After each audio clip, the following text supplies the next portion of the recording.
Hey everyone.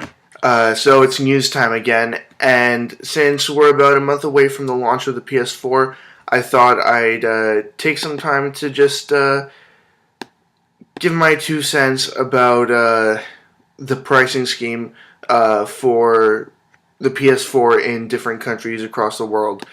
Um, Now, here in North America, in Canada and the US mainly, we tend to think that the prices are kind of high, um, and we sort of just grin and bear it and pay the price for whatever new piece of technology that comes out that we want to buy.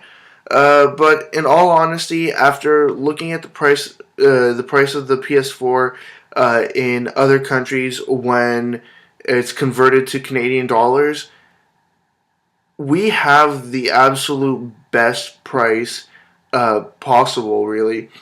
There are some countries that are going to have the PS4 set at an obscene price. I'll get into those ones. And then there's other countries where the prices are pretty much on par or just a little bit more expensive. So I'll get right into it. They're in no particular order. Just a couple of major country releases, and then just some crazy prices. So I'll start out with South Africa. In South Africa, it's set to be released at 6,299 rand, and that converts to about 660 Canadian dollars currently. So 660 Canadian dollars isn't as bad considering the PS3, the original model, cost 599 when it was brand new. So 660 isn't too bad, at least. Next, though, is Argentina. And in Argentina, it's going to cost 6,499 Argentine pesos, and that converts to about 1,145 Canadian dollars.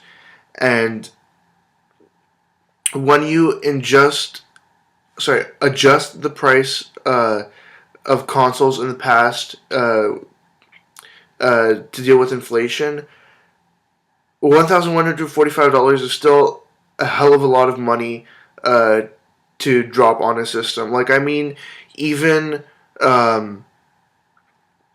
like, say, the Neo Geo AES 23 years ago cost $700 brand new.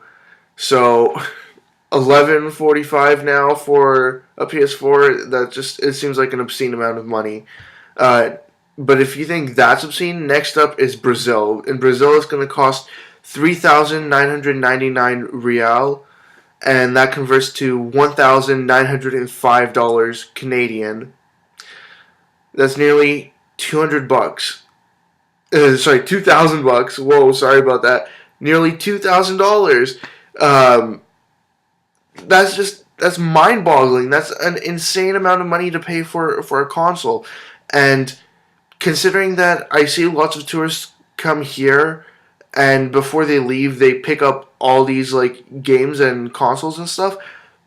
I can see why they're even willing to pay full price for them here, because if that's the price that they're giving for the PS4, then I don't want to know how much all their other video game stuff costs there. Not to mention what the prices are on any sort of electronics down there. I just do not want to know. Now, for Canada and the US, the price is listed at $399, and $399 in American dollars converted to Canadian dollars is 410 Canadian dollars. So, like, I mean, there's pretty much no difference when even looking at the price in Japan. The price in Japan is going to be 39,980 yen, and converted to Canadian dollars is 420 Canadian dollars. So it's also not that bad. But I feel like the UK, Europe, and Australia are just getting slightly screwed over. When you look at their prices, UK is going to be £349, and that converts to 580 Canadian dollars. In Europe, the prices seem to not be exactly standard across all of Europe.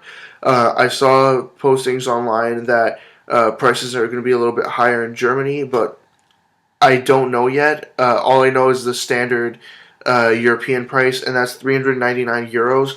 And at the current rate, that converts to 560 Canadian dollars. And in Australia, it's going to cost 549 Australian dollars, and that converts to 543 Canadian dollars. So I feel like in Canada, we're in the best position. Like, we are going to get the console for the cheapest. We're going to get it first on November 15th, when other countries around the world aren't getting it until November 29th, and then Japan's not getting it until February 22nd. So we are in the best position right now. It sucks for people across the world in, say, Brazil, Argentina, even South Africa, and other parts of the world, that they're going to have to pay so much more for the console, but like, I guess nothing can be done. Like, the excuse behind the reason why the price is so high in Brazil is because of like import fees and stuff like that. But like, I mean, $2,000. They're gonna charge nearly $2,000 for it. That's obscene. Like, I can't comprehend that. But I mean, they're gonna have to get around it some way. Either it's just gonna flop and they're not gonna sell as many, or they'll have to reduce the price sooner than later if they want to move any consoles in those countries at all. But it seems like, at least for Canada and the US, it's going to be pretty big. Even in Japan, at only $420 equivalent, it should still be fine. And then with Europe, Australia, and the UK, most likely it'll sell pretty well there also.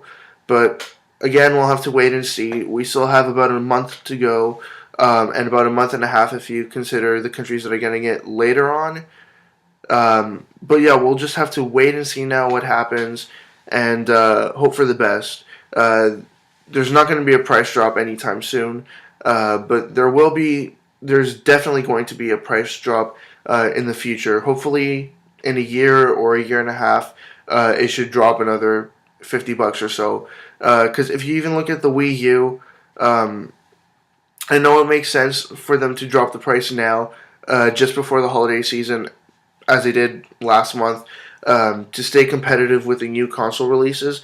But within a year, pretty much, less than a year, I think like 10 months, they dropped the price to $50. So most likely within a year and a half max, the PS4 and hopefully the Xbox One should drop in price. But yeah, like I always say, we just have to wait and see what happens and hope for the best. And that's all I got to say about the price point at launch for the PS4 across the world. And that's it. See ya.